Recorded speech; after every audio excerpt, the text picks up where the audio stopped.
Materials provided by Faber-Castell and Legion Paper. I really love gesture drawing because it's such an exciting way to draw.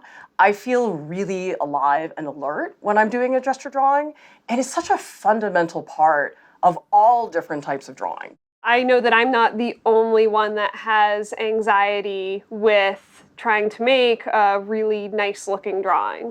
Gesture drawings inherently just are not glamorous, and they usually don't impress people very much. I think a lot of the times when people look at a drawing, what they're impressed by are the details. They'll say, those details are incredible. How did they do all of those? But the thing is, those details have no place to go if there's no underlying structure in the gesture drawing to hold all of that together. Both of these materials, the Pitt pens and the colored pencils, are really great because they can go into a sketchbook and not smudge and get ruined the way charcoal would. The colored pencils can smudge a little bit, but if you're really worried, you can just put spray fixative on top of that. But another thing I like about the colored pencil is that it's really easy to stay light. The markers, totally different beast. Yeah. You gotta just commit right away. Yep, you gotta go for it. These colored pencils are very wide, and these are really thin. I have them sharpened to a very blunt tip. Part of my technique is starting the gesture drawing with the very thick, blunt pencils first, and then later transitioning to these thinner pencils to get more specific areas. These colored pencils are so wide that you actually, most of the time, can't fit them into an electric pencil sharpener. For that reason, I take a utility knife. You have to put your thumb on top of the blade and then slowly push up. Don't do this. I see a lot of students doing this.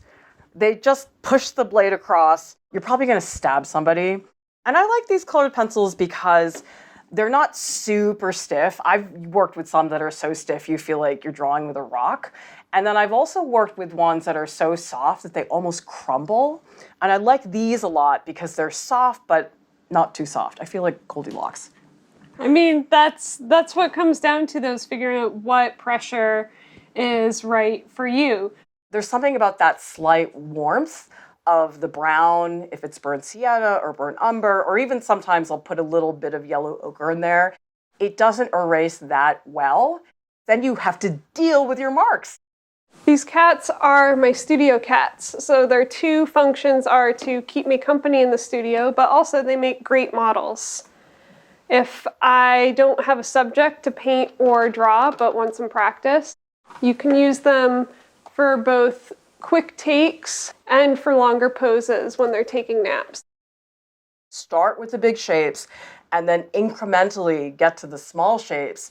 I think it's hard to see past the details and look at the underlying structure. It's so important to start as light as you possibly can. You're barely touching the paper. A lot of my students, when they start drawing class with me, their first impulse is just to really press down super hard. But the thing is, when a line is that dark and permanent, it makes you not want to change it. Eventually increase the darkness, but very gradually. Sometimes I'll do a gesture drawing and I make the figure way too small, but it's so light that I can just draw over it. Sometimes I prefer to draw a moving figure. When I see a model posing perfectly still, it makes me a little uncomfortable. Well, you know they're in pain too. I don't know if you've ever modeled before, but it really hurts. When I was drawing Torrid Spicy, I couldn't really tell them what to do, and I had to follow their movements, and that was fun for me. People always say, well, isn't that so annoying that they were moving? And I say, no, it's not. I get to know their personality. It's a great exercise in patience. The major masses are basically the biggest shapes on the figure, and that was not difficult with Tor because he's got lots of major masses. Just approximate a big blob. And then it's actually easier to adjust that big blob later than to try to nail it the first time through.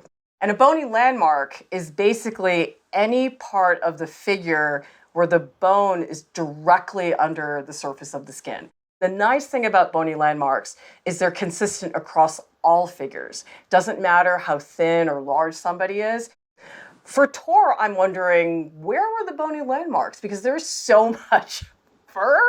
His face is still very structured. His ears also have a certain place on the head at a certain angle.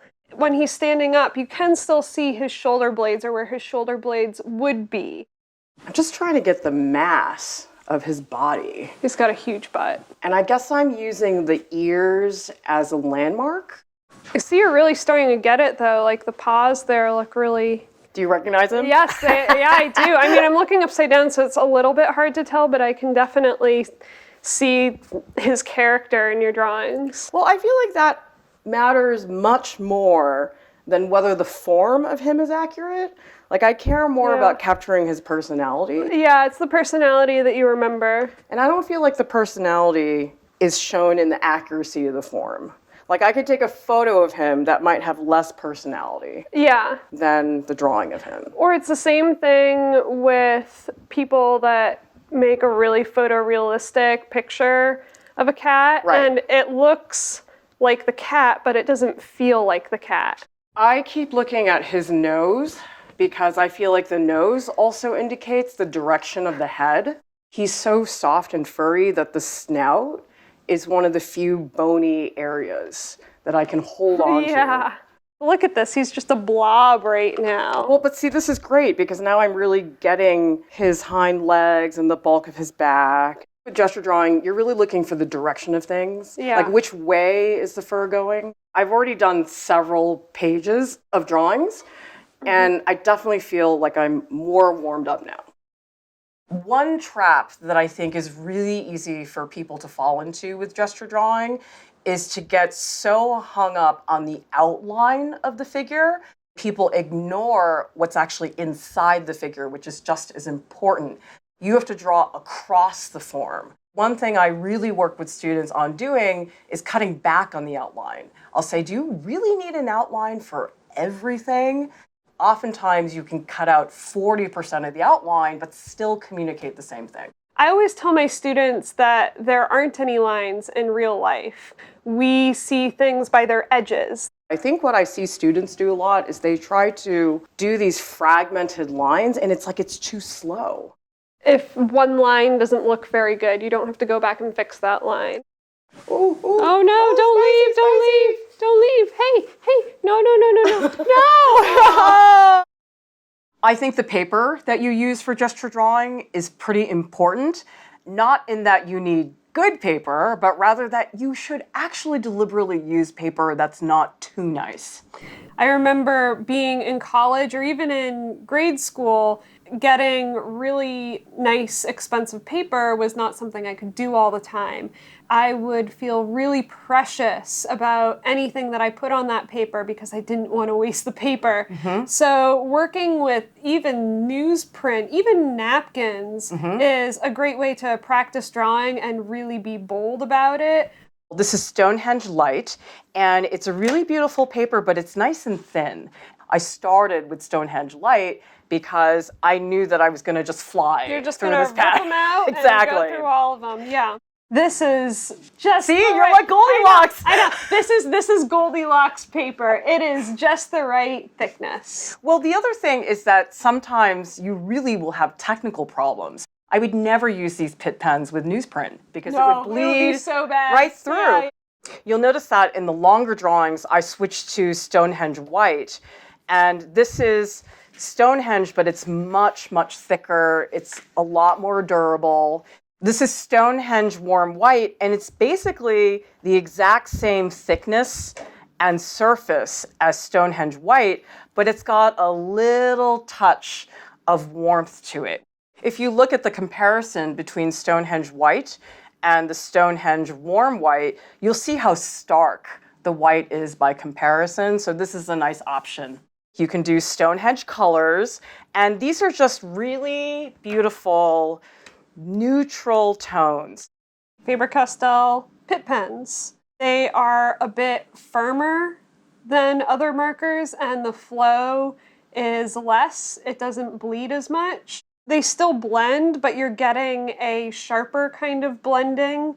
because you can get those really fine lines, but you can build them up really far without the paper falling apart. The Pitt pens come in different widths too, don't they? So you have ones like this that are super thin that you were using on some of the more detailed line work, but then they have these very wide brush tips. Right now, I'm really not warmed up yet, but I'm trying to focus on getting the shapes. I'm not really looking at my paper. You're doing the same thing that I do, which is you don't pick up your pen from the paper. Well, I try. I'm not super good at that. Also, you're barely looking at your drawing. I mean, I feel like you're on the verge of doing a blind contour right now. I basically am. That helps me get looser. I'm trying to focus on like the way that he's sitting and holding himself and not necessarily how my drawing matches him exactly. I need to block in the basic colors as well. Colors can do the same thing as gesture can in getting like the emotion of a subject. For me, getting the color relationships is just as important, if not more important, than getting the feel of what something looks like through line. But even in the patches of color that you're making, there's like direction in your strokes. Yes, definitely. And I think that's a big difference, because I think sometimes when people see a big blotch of color, they go, oh, I'm just doing a big blotch, so let's just color it in. But I don't think there's any part of gesture drawing that's just coloring in. I think I'm always very conscious of, okay, is my stroke going to the left? Yes. Is it going up? So I think the direction of the stroke in gesture drawing is really, really critical. I always make sure that I draw the whole figure. I don't crop off a leg. I don't just draw the head. People are always asking me, what's the secret to proportions? Once you're missing one body part, you can't figure out the size relationships. And really, proportions are about relationships. How big is Tor's ear to Tor's tail? There's all these proportion systems and, oh, measure this 3/4 of a head. And I don't buy any of that. I think it's too mechanical, doesn't work, and it doesn't apply to pretty much most people and animals on the planet. It keeps you away from actually looking. Again, it's about these idealized formulas. It doesn't really help in drawing a particular person or a particular animal. These are things that make these drawings really stand out as a particular cat, not just any cat. Right, you were looking at some of my gesture drawings, and I remember you found one and you said, that's spicy, for sure. Yeah. And that to me means that I did my job well, that I captured their personality. Because when it comes down to it, I don't really think proportions matter that much. As long as you're capturing the personality of the figure that you're drawing, that to me is all that really matters. Well, I'm noticing as you're drawing the sweater that even though the sweater is just this red, you're showing the roundness of his body by making round strokes in the sweater. Well, if you look carefully at the sweater too, you can kind of see that where the sweater gets pulled out because his body is stretching it out. The knit of the sweater here gets pulled apart, so there is that sense of volume. Like you can see the cat under the sweater. I'm trying to find my drawing flow right now, and I think I'm almost there. It takes a while, doesn't it? It takes me like a good hour. I keep my drawings in a chronological pile. It's so fun to see the progress because there almost always is something that shifts. I accept before I even start that I will be lucky if I get 2 that look pretty good. The rest of them just look like scribbles. But the thing is, those scribbles are a means to an end. I also like that both of us are drawing multiple drawings on a single page. Yeah. For some reason that helps me because I can watch how the positions change from drawing to drawing. One thing that helps a lot to make those big shapes is to blur your eyes so you can't focus on detail. Then you move into the middle-sized shapes, the things that require a little bit more concentration to see, but are just one step smaller. I almost can't do a gesture drawing without squinting. And actually, if you've seen me draw You're before, so funny when you draw. You're like, phase. I think gesture drawing is somewhat about having an attitude. Like you have to pump yourself up a little bit and be very bold about the way very you're confident. When I was in your class, you'd always say I was too tentative. I wanted to get all the details just right. When you were doing your gesture drawings, I was like, wait, you're gonna draw the pattern on Tora's sweater? You were like drawing the shapes and the colors and the patterns. I personally understand the world and see the world through those contrasts of pattern and color. This drawing started out as a gesture drawing, but I'm not really doing that anymore. I've gotten a little bit lost in the making of it now. It's a lot more involved than a gesture drawing should be. But I don't think there's anything wrong with that, because that was the natural progression of your drawing rhythm. And then also, I don't think you would be doing that drawing right now if you hadn't done those warm-ups. I never stop to look at the drawings. I find if I stop to review the drawings, it gets really distracting. This is my first drawing, and it's a mess. It doesn't look like anything. Yep. There are more lines, even though I'm probably not spending that much longer on this page. Don't the lines look faster? Yes. If we go back to the first drawing, the lines look more languid. This bump here reminds me a little bit of Tor.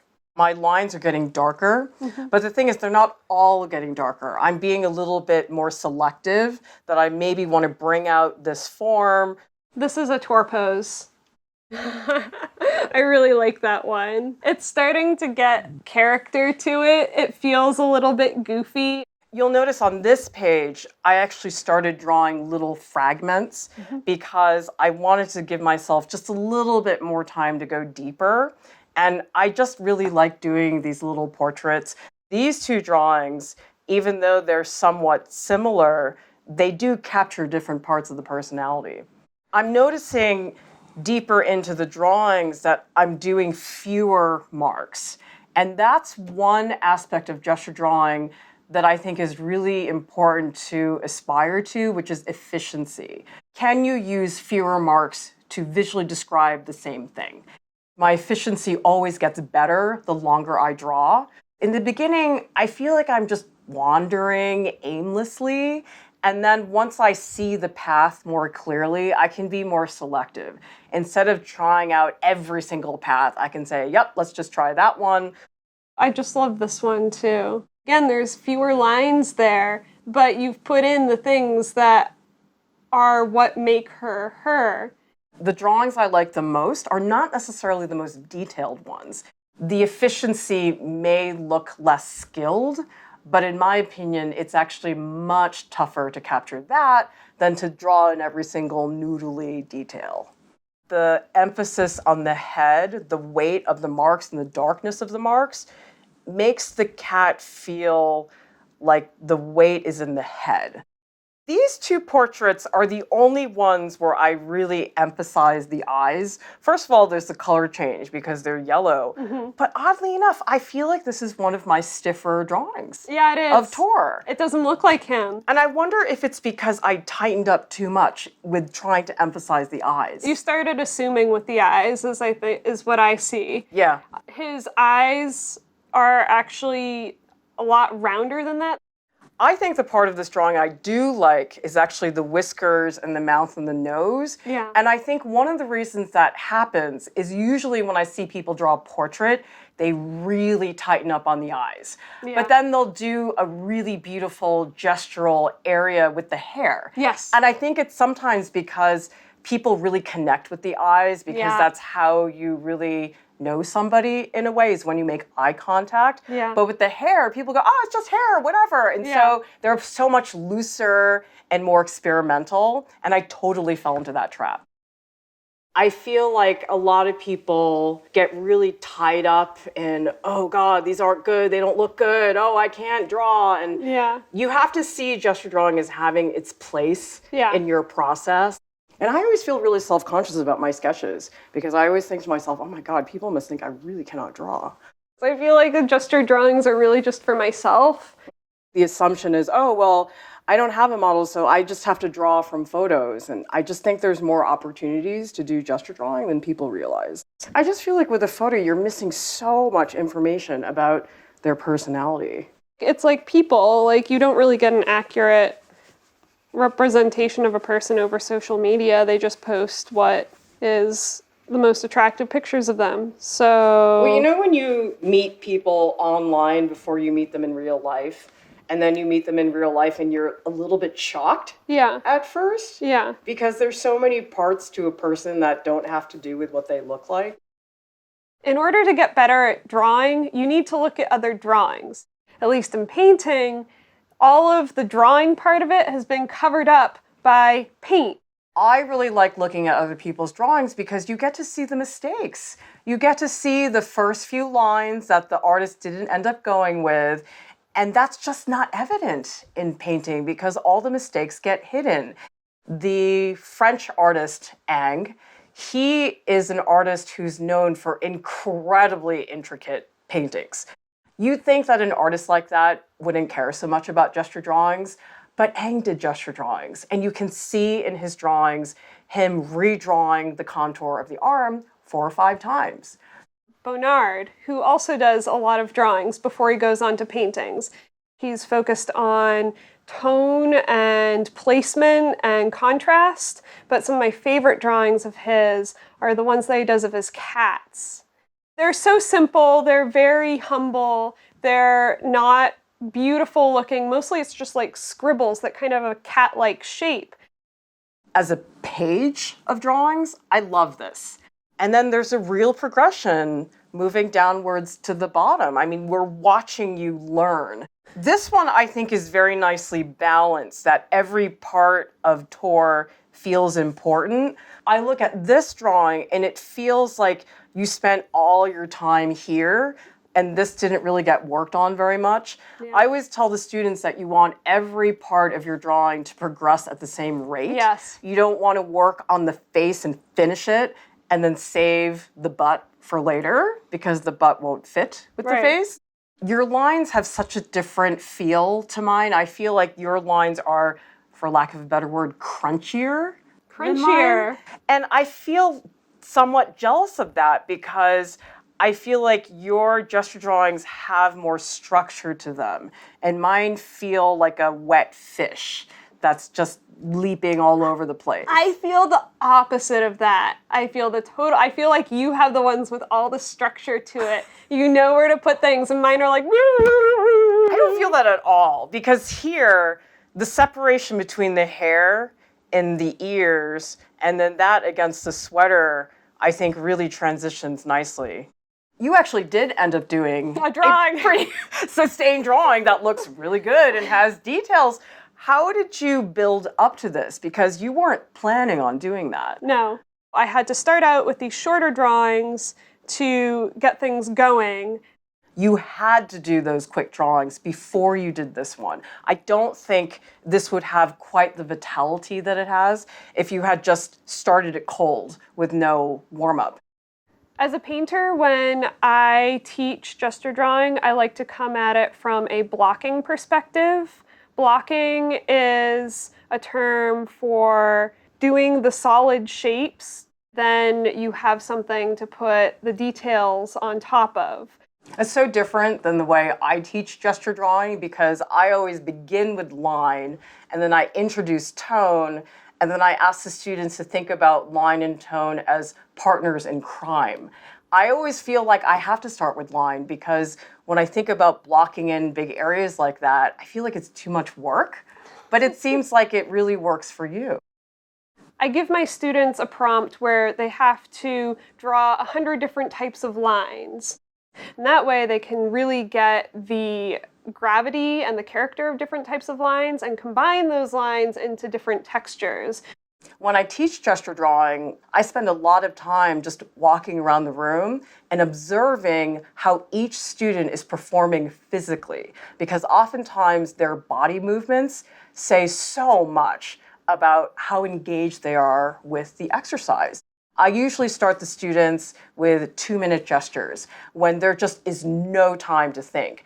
And yet, if I see a student and they're drawing like this with tiny little movements, I know that they're not capturing the entire essence of that subject. And when I do demonstrations in class of gesture drawing, I'll say to the students, don't look at my drawing, just look at me. Look at the way my arm goes up and down, look at the way my wrist moves, and look at my eyes. How often am I looking at the model? You got to look at the model more than you look at your drawing, because a lot of the students I walk around, they're all like totally buried in their drawings and they're not observing enough. A huge part of gesture drawing, it's just learning how to see, really having to look at something for a long time. It's a very deep level of engagement that I don't think a lot of other activities really support. You can't just glance occasionally. You have to just push yourself so deep into that exercise's observation, and you have to combine that with whatever your hand is doing. So your hand is only half the battle. Gesture drawing, I think, is also one of the most athletic portions of drawing. It's really engaging your whole body. When I do a gesture drawing, I really feel it in my shoulder. A lot of people think, oh, it's just in your hand and your lower arm. That pain in your shoulder says that you are engaging fully with that drawing experience. And really, that's what gesture drawing is about. It's not really about the product and making fabulous drawings that are gonna show off all your drawing skill to the world. It's really a process-oriented exercise. Yes. And that is hard for a lot of people, because who doesn't want to do a good drawing? I do. I always tell my students that if they want to make good drawings, they have to make bad ones. It's a requirement. Yeah, that's been kind of ingrained into my head because of your class. Well, good! You can't do gesture drawings and not benefit in some way. It's a win-win situation. I love gesture drawing because it's... Shut up! I love gesture drawing. I love gesture drawing because what, did you know that Clara loves gesture drawing? You suck. What? Okay. But no! Oh, no!